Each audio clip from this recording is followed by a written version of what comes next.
First chapter ને આપણે પૂર્ણાહુતિ કરી દીધી. પૂર્ણાહુતિ કરી દીધી આપણે ખોખું વાળીને મૂકી દીધું સાઈડમાં. એટલી બધી પ્રેક્ટિસ, એટલી બધી એક્ઝામ, એટલી બધી તૈયારીઓ, એટલા બધા વિડિયોઝ કે હવે મને એવું લાગે છે કે તમને પહેલું ચેપ્ટર સરસ આવડતું હશે. બરાબર છે? અને પહેલું ચેપ્ટર તમે મસ્ત કરી નાખ્યું છે. તો આજથી આપણે 10મા ધોરણનું એટલે સ્ટાન્ડર્ડ 10th નું 10th ચેપ્ટર લાઇટ રિફ્લેક્શન અને રિફ્રેક્શન ભણવાના છે. પણ સાથે સાથે હું તમારું કામ થોડું વધારવા માંગુ છું વેકેશનમાં. તો હવે શું કરીશું? આપણે સાયન્સમાં 3 ચેપ્ટર, છેલ્લા 3 ચેપ્ટર સાવ રમકડા જેવા છે. કયા 3 ચેપ્ટર? જોઈ લો. ચેપ્ટર નંબર 14 છે sources of energy, energy resources, natural અને મેનમેડ. બરાબર છે? જેમ કે સોલર એનર્જી, જીઓથર્મલ એનર્જી. બસ આ બધી ટાઈપની એનર્જી છે. એકદમ ફાલતુ ચેપ્ટર છે. ફાલતુ એટલે સાવ ફાલતુ. તો હું તમને શું કરીશ? આ ચલાવીશ ને જોડે જોડે થિયરીમાં બે ક્વેશ્ચન્સ આના મૂકીશ. તમારે આ ક્વેશ્ચન 3 વાર લખી સબમિટ કરવાનો અને રોજ એક ક્વેશ્ચનની એક્ઝામ પણ આપવાની છે. બરાબર? એટલે મારી ઈચ્છા એ છે કે આ જે વેકેશન હજી 10-15 દિવસનું મળશે તો એમાં આપણે શું કરીએ કે આ 3 ચેપ્ટરમાંથી એટલીસ્ટ 1 કે 2 ચેપ્ટર સાઈડમાં મૂકી દઈએ. એટલે ટેન્શન નહીં આ ચેપ્ટરનો. ચેપ્ટર નંબર 15 જોયો નેચરલ રિસોર્સિસ છે અને chapter number 16 sustainable management of natural resources છે. તો સમજી લો આ ફાલતુ ચેપ્ટર પર મારે કોઈ જ ટાઈમ બગાડવો નથી. તો સિમ્પલ વસ્તુ એક ચેપ્ટર કરતા જઈશું અને એક ચેપ્ટર પતાવતા જઈશું. આટલું ખબર પડી ગયું? તો ચલો આજના આપણે ચેપ્ટર નંબર 10 પર શરૂઆત કરી દઈએ. Let's go. પોઝ કરી દો શોર્ટ. સો 10th ચેપ્ટર માં લાઇટ રિફ્લેક્શન અને રિફ્રેક્શન સમજે એ પહેલા લાઇટ શું છે સમજી લઈએ. ટ્યુબલાઇટ ની વાત નથી કરતા, આપણે આજુબાજુ જેટલી પણ લાઇટ છે એની વાત કરીશું. ઓકે? સો ચેપ્ટર નંબર 10 માં લાઇટ રિફ્લેક્શન અને રિફ્રેક્શન સમજવાનું છે. તો સૌથી પહેલા આપણે પહેલો ટોપિક લઈએ પ્રોપર્ટીઝ ઓફ લાઇટ. સો આજનો ક્વેશ્ચન નંબર 1 કહી દો. તો આજનો ક્વેશ્ચન નંબર 1 છે properties of light. Write down the properties of light. Tube light માંથી લાઇટ છે સમજી લો. સૌથી પહેલા લાઇટ ને ડિફાઇન કરી દઈએ.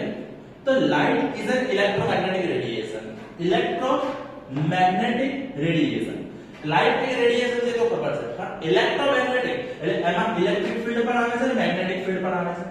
જેવો તમને 12th અને 13th ચેપ્ટરમાં સમજાઈશ વોટ ઇઝ ઇલેક્ટ્રિક ને વોટ ઇઝ મેગ્નેટિક ફીલ્ડ. પણ અત્યારે સમજી લો, ખાલી સેન્ટેન્સ યાદ રાખી લો કે electromagnetic radiation. Light is an electromagnetic radiation which makes sensation in eyes.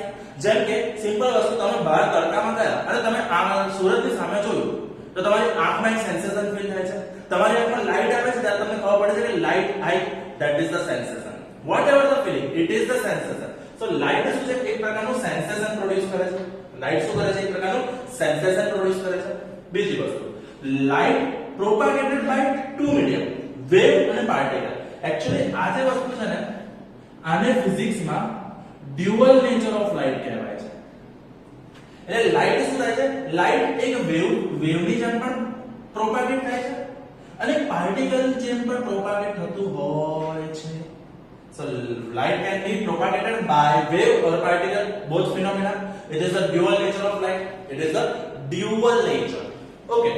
They are the non-mechanical wave. આપણને ખબર છે કે લાઇટ ને પ્રોપાગેટ થવા માટે ક્યારે કોઈ પણ પ્રકારના મીડિયમની નીડ નથી. સમજી લો. સિમ્પલ એક એક્ઝામ્પલ આપું. ધારો કે આ અર્થ છે.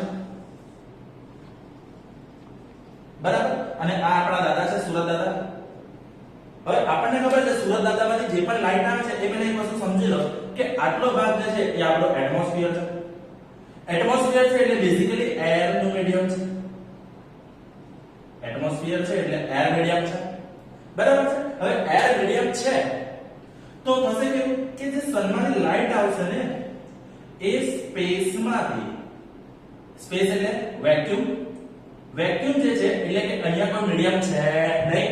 તો જે પણ લાઇટ આવી રહી છે એ વેક્યુમ માંથી આવી રહી છે. કોઈ મીડિયમની જરૂર નથી. મીડિયમ વગર પણ એ લાઇટ પ્રોપાગેટ થઈને આપણા સુધી પહોંચે તો છે ને. લાઈક હું તમને એક્ઝામ્પલ આપું. 9th માં આપણે સાઉન્ડ ચેપ્ટરમાં આવતું હતું મેકેનિકલ અને નોન મેકેનિકલ વેવ. અગર અહીંયા આગળ કોઈ પણ બ્લાસ્ટ થયો તો એ બ્લાસ્ટનો સાઉન્ડ આપણા સુધી ક્યારે પહોંચતો નથી. કારણ કે સાઉન્ડને પ્રોપાગેટ થવા માટે મીડિયમની જરૂર છે. લાઇટને પ્રોપાગેટ થવા માટે મીડિયમની જરૂર નથી.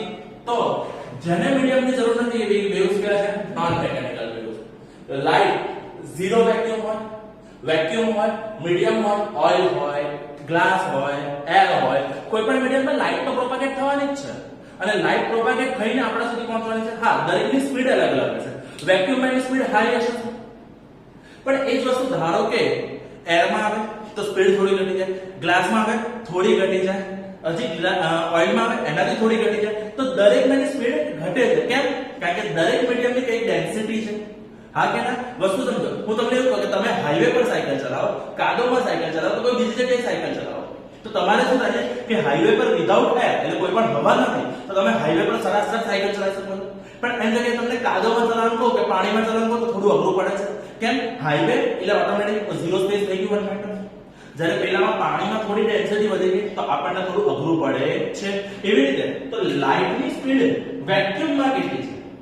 સ્પીડની વાત કરીએ તો લાઇટની સ્પીડ વેક્યુમમાં કેટલી છે? તો speed of light in vacuum, જેનો સિમ્બોલ છે c. સિમ્બોલ શું છે? c. અને એની સ્પીડ 3 × 10⁸ મીટર પર સેકન્ડ. 1 માત્રા માટે IMP યાદ રાખવાનું છે. What is the speed of light in vacuum? 3 × 10⁸. अगर मिनटा મૂકે સમજી લો તો 3 8 zeros 1 2 3 4 5 6 7 8 મીટર પર સેકન્ડ. એટલે 1 2 3 4 5 6 7 8 30 crore 30 crore metre per second એની સ્પીડ થઈ જાય છે વેક્યુમમાં. આટલું ક્લિયર થઈ ગયું. બીજી વસ્તુ, ચલો, જો લાઈટ એક વેવ તરીકે પ્રોપાગેટ થાય છે તો લાઈટની કઈ વેવલેન્થ હોય છે. સો લાઈટની વેવલેન્થ માટે એવું સમજી લો કે આ એક વેવ છે, તો વેવલેન્થ એટલે શું? બેક રેસ્ટ કે બેકડ્રો વચ્ચેનું ડિસ્ટન્સ એટલે વેવલેન્થ. અને વેવલેન્થ લેમ્બડા થી બતાવાય. શેનાથી બતાવાય? લેમ્બડા થી. તો વસ્તુ સમજી લો કે વેવલેન્થ ઓફ લાઈટ લેમ્બડા કેટલી હોય છે? તો એ હોય છે 4000 એંગસ્ટ્રોમ ટુ 8000 એંગસ્ટ્રોમ રેન્જ. વસ્તુ સમજી લેજો કે પહેલી વસ્તુ એંગસ્ટ્રોમ. હા, એંગસ્ટ્રોમ શું છે? એંગસ્ટ્રોમ એટલે બેઝિકલી એક યુનિટ છે, જે રીતે મીટરનું નાનું યુનિટ સેન્ટીમીટર છે, મિલીમીટર છે, માઇક્રોમીટર છે, નેનોમીટર છે, એવી રીતે એંગસ્ટ્રોમ. અને 1 એંગસ્ટ્રોમ = 10⁻−10 મીટર. 1 angstrom = 10⁻−10 metre. એટલે 4000 × 10⁻10 મીટર ટુ 8000 × 10⁻10 મીટર. આટલી રેન્જની વેવલેન્થ ઓફ લાઈટ હોય છે. એટલે વસ્તુ સમજી લો કે 4000 એંગસ્ટ્રોમ થી જેની પણ વેવલેન્થ નાની હોય એ તમને દેખાશે નહીં. 8000 એંગસ્ટ્રોમ ની મોટી વેવલેન્થ લાઈટ તમને દેખાશે નહીં. જેમ કે સિમ્પલ વસ્તુ એક્સ-રે તમને દેખાય છે? ના. તમને સનમાંથી જે યુવી લાઇટ્સ આવે છે દેખાય છે? ના. તમને બ્લૂટૂથ થી કોઈ પણ ફાઇલ સેન્ડ કરો છો, બ્લૂટૂથ ના રેઝ દેખાય છે? ના. કારણ કે એ બધા વેવ્સ ની રેન્જ 4000 એંગસ્ટ્રોમ થી 8000 એંગસ્ટ્રોમ ની વચ્ચે આવતી નથી. એટલે 4000 એંગસ્ટ્રોમ ની જે પણ નાની વેવલેન્થ હશે એ પણ નહીં દેખાય. 8000 એંગસ્ટ્રોમ ની મોટી વેવલેન્થ હશે એ પણ તમને દેખાવાની તો નથી જ. એટલે સમજી ગયા? તો આ પણ 1 માર્કર માટે આઈએમપી કે what is the wavelength or what is the range of wavelength of light. તો wavelength of light is 4000 angstrom to 8000 angstrom. Okay, next thing, light travels in a straight line. Light તો એક વસ્તુથી નીકળીને હંમેશા એક straight લાઈનને જ follow કરે છે. તો એ જે સ્ટ્રેટ લાઈનને ફોલો કરે છે એ લાઈટને કહેવાય લાઈટનો રે. કિરણ. તો લાઈટ એક રેના ફોર્મમાં જ ટ્રાવેલ થાય છે. આટલું ખબર પડી ગઈ. બીજી વસ્તુ, હવે લાઈટ ક્યારે દેખાય આપણને? જ્યારે સમજી લો કે અહીંયા આગળ કોઈ એક વસ્તુ છે, આ ટ્યુબલાઇટમાંથી એક લાઈટ રે આવી અને એ લાઈટ રે આવીને જ્યારે અથડાઈને તમારી આંખમાં આવશે તો જ તમને એ વસ્તુ દેખાશે. એટલે કોઈ પણ વસ્તુ પર લાઈટ જ્યારે અથડાઈને તમારી આંખમાં આવશે તો જ દેખાશે. જેમ કે તમે જે રૂમમાં બેઠા છો એ રૂમની બહાર ધારો કે એક બાઇક પડી છે, એ બાઇક પર લાઈટ તો પડે જ છે, પણ એ બાઇક પર પડેલી લાઈટ તમારા આંખ સુધી પહોંચતી નથી, એટલે તમને એ બાઇક દેખાતી નથી. જ્યારે રૂમમાં તમારી બાજુમાં કોઈ પણ વસ્તુ પડી છે એની પર જે લાઈટ પડે છે એ પડીને તમારી આંખમાં આવે છે એટલે તમને દેખાય છે. આટલું ડન થઈ ગયું છે. અને લાઈટનું જે રે છે એ ક્યારે એકલું ના આવે. લાઈટનું રે હંમેશા એક બધા ગ્રુપ કરીને આવે. That are the beam of light. એને શું કહીશું આપણે? લાઈટનું બીમ કહીશું. આલુ ખબર પડી ગઈ? હા કે ના? સો જ્યારે પણ આપણે આખા ચેપ્ટરમાં લાઈટ લઈશું ત્યારે લાઈટનો બીમ તરીકે એને સમજીશું. First thing, so properties of light. ફટાફટ ધ્યાન આપજો. લાઈટની property, light is electromagnetic radiation which makes sensation in eyes. Light is propagated by wave and particle. Light are the non-mechanical wave. કારણ કે એને પ્રોપેગેટ થવા માટે કોઈ પણ મીડિયમની જરૂર પડતી નથી. So speed of light in vacuum is 3 × 10⁸ metre per second. જેમ મીડિયમ ડેન્સ થતું જશે એમાં સ્પીડ ડાઉન થતી જશે. પણ મેક્સિમમ સ્પીડ છે 3 × 10⁸, that is 30 crore metre per second. Okay, so wavelength of the light is 4000 angstrom to 8000 angstrom. Below 4000 angstrom you cannot see anything. Above 8000 angstrom you cannot see anything. But between 4000 to 8000 angstrom you can see each and everything. Okay, and the light travels in the straight line, which is known as the ray. Okay, and the group of rays of light is a beam of light. Is this clear?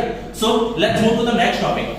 Whenever light strikes any object, તમે સમજી લો કે એવું વિચારો કે આપણી પાસે light નું એક બીમ આવે છે આ રીતે.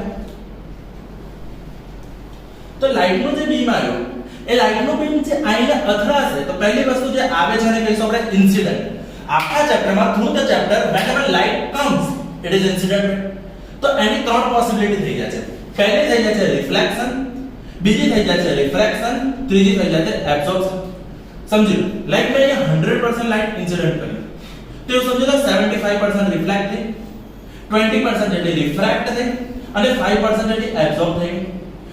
રિફ્રેક્ટ તો એટલે શું? એ મીડિયમ ચેન્જ થાય છે ત્યારે સીધું જવાની જગ્યાએ થોડું વળે છે. આપણે આ ચેપ્ટરમાં રિફ્લેક્શન અને રિફ્રેક્શન સમજીશું અને એબ્સોર્પ્શન ઓફ લાઇટ આપણે ચેપ્ટર નંબર 11 માં સમજીશું. આટલું ક્લિયર થઈ ગયું? ઓકે, તો સમજી લો રિફ્લેક્શન શું છે. આજે આપણે પહેલા કન્સેપ્ટ ચાલુ કરીશું રિફ્લેક્શન નો કન્સેપ્ટ. ઓકે, સો રિફ્લેક્શન કન્સેપ્ટ શું છે સમજો. રિફ્લેક્શન એટલે અર્જિત જીનું એક ગીત યાદ કરી લેવાનું. और अरिजीत बाबा કીધેલું जो भेजी थी दुआ वो जाके आसमां से यूं टकरा गई कि आ रही है लौट के सदा. तो અર્જિત ને જેટલી પણ દુઆ મોકલી અથડાઈને પાછી આવી ગઈ. એટલે બેઝિકલી અર્જિતજી જોડે શું થયું? રિફ્લેક્શન. દુઆ જઈ અથડાઈ પાછી આવી તો કોઈ પણ લાઈટ જશે અથડાશે પાછી આવશે, ધેટ ઇઝ ધ રિફ્લેક્શન. અર્જિતજી જોડે જીવનમાં રિફ્લેક્શન થયું છે. તો આજનો ભયંકર મોસ્ટ આઈએમપી ટોપિક, સાદો મોસ્ટ આઈએમપી નથી, ભયંકર મોસ્ટ આઈએમપી ટોપિક છે લોઝ ઓફ રિફ્લેક્શન.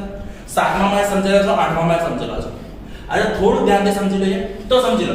જ્યારે તમને લોઝ ઓફ રિફ્લેક્શન 2 માર્કમાં પૂછાય તો તમારે પહેલા એની ફિગર ચકાચક મોટી દોરી નાખવાની છે. તો સમજી લો પહેલી આ એક બ્લેક કલરથી બતાવી છે સરફેસ છે. સરફેસ પર એક રે ઇન્સિડન્ટ રે આવે છે, અહીંયા બમ્પ થાય છે, બમ્પ થઈને બાઉન્સ થાય છે, બાઉન્સ થયું એ રિફ્લેક્ટેડ રે છે. આયુ એ ઇન્સિડન્ટ રે છે, બાઉન્સ થયું એ રિફ્લેક્ટેડ રે છે અને જે પોઈન્ટ પર બમ્પ થયું છે એ પોઈન્ટને કહી દો પોઈન્ટ ઓફ ઇન્સિડન્સ. એ પોઈન્ટને શું કહી દો? Point of incidence. સો સમજી લો અહીંયા પોઈન્ટ ઓફ ઇન્સિડન્સ પર મેં 90 ડિગ્રીની એક લાઈન ડ્રો કરી છે. That is the normal. So first point એવો છે લોઝ ઓફ રિફ્લેક્શન નો, angle of incidence is always equal to the angle of reflection. First point શું છે? Angle of incidence is always equal to the angle of reflection. તો what is angle of incidence? વસ્તુ સમજી લો. તો angle of incidence આ રહ્યો. અગર મારે ડિફાઇન કરવું હોય તો હું શું ડિફાઇન કરીશ? The angle between incident ray and normal drawn to the point of incidence is angle of incidence. સમજી લો angle of incidence જેને સિમ્બોલ માં કહેવાય છે થીટા i or એકલું i. આપણે એકલું i જ કહીશું, બરાબર છે. હવે angle of incidence એટલે એંગલ છે. it's a angle between કોની વચ્ચે? incident ray and normal drawn to the point of incidence. એટલે આ બે વચ્ચેનો જે એંગલ બન્યો, આ એંગલ જે છે એ એંગલ છે ઇન્સિડન્ટ એંગલ અથવા એંગલ ઓફ ઇન્સિડન્સ.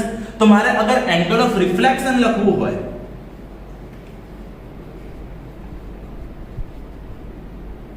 તો એંગલ ઓફ રિફ્લેક્શન એટલે શું થશે? રિફ્લેક્ટેડ રે અને નોર્મલ વચ્ચેનો એંગલ આ રહ્યો. દેખાય છે?